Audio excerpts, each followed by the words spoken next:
A Pakistani doctor told America where Osama bin Laden was hiding.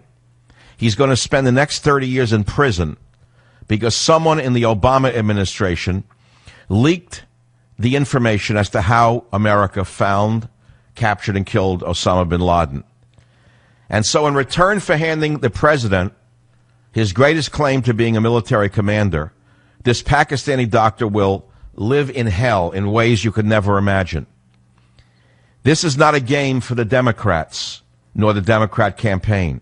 It's life and death with real people involved. And let me remind you of something else about this administration.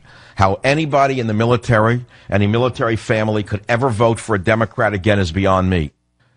So you look at the Pakistani doctor who was shafted. He's going to spend 30 years in the most hellhole prison imaginable, being tortured every day by the government for telling us where Osama bin Laden was. Would you say this was cowardly of Obama to throw him to the wolves in Pakistan? Or would you say it's heroic? Would you say that's heroic of him? I'll be right back. Savvy.